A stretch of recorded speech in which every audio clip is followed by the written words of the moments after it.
Baik, beberapa fokus utama melatari hari pertama sidang kemuncak ASEAN ke-44 dan 45 serta sidang-sidang berkaitan yang sedang berlangsung di ibu negara Laos hari ini.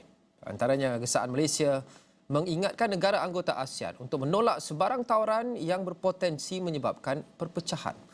Wartawan Syaf Syukri dari Vientiane ada laporan. Syaf.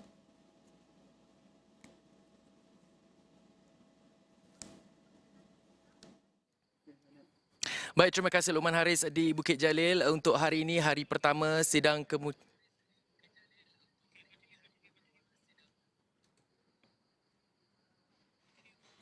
Kemuncak ASEAN ke-44 dan 45 dan sidang-sidang berkaitan hari ini.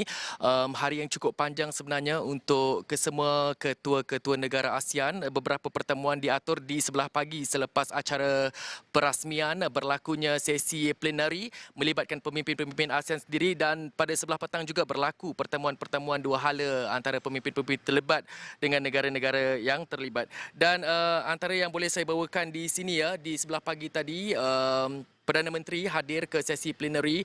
Datuk Seri Anwar Ibrahim menyatakan beberapa gesaan terhadap ASEAN, di mana antaranya ialah Malaysia menggesa ASEAN untuk perlu kekal bersatu bagi mengelakkan perpecahan di tengah ketegangan peringkat global.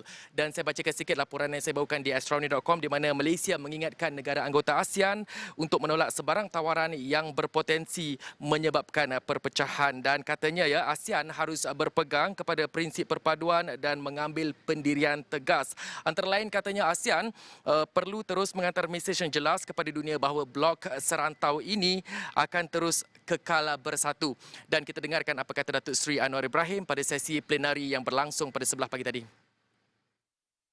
In this way, ASEAN must be unflinching and resolute in sending a clear message to the world. The ASEAN is and must remain united and will continue to be the key driver of peace, security and cooperation in this region.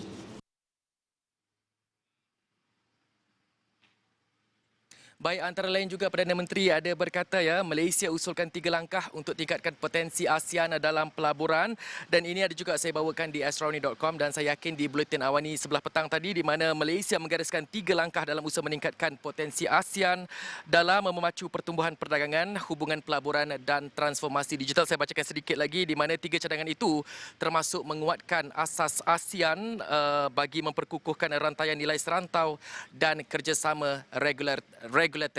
Dan untuk esok Luqman Haris Perdana Menteri akan menghadiri hari ketiga untuk sidang kemuncak ASEAN ke-44 dan 45 dan sidang-sidang berkaitan, dan beberapa acara utama akan berlangsung esok, di antaranya ialah sidang kemuncak ASEAN dan juga China, sidang kemuncak ASEAN dan juga Jepun, sidang kemuncak ASEAN dan juga Korea, dan juga sidang kemuncak ASEAN 3 negara melibatkan Korea, China dan juga Jepun. Dan paling penting juga esok perlu dilihat, akan saya bawakan juga insya-Allah pada sebelah petang esok, di mana akan berlaku pertemuan dua hala. Dijadualkan Perdana Menteri akan bertemu dengan Perdana Menteri Kanada Justin Trudeau, dan juga akan bertemu dengan Setiausaha Negara Amerika Syarikat Antony Blinken, yang saya kira sudah sampai di ibu negara Vientiane, Laos. Dan pastinya banyak isu-isu serantau dan isu-isu global akan dibincangkan dalam pertemuan tersebut, melihat kepada peranan ASEAN dan juga pendirian ASEAN, melihat kepada apa yang berlaku di kawasan-kawasan di luar daripada blok ASEAN itu sendiri, khususnya di kawasan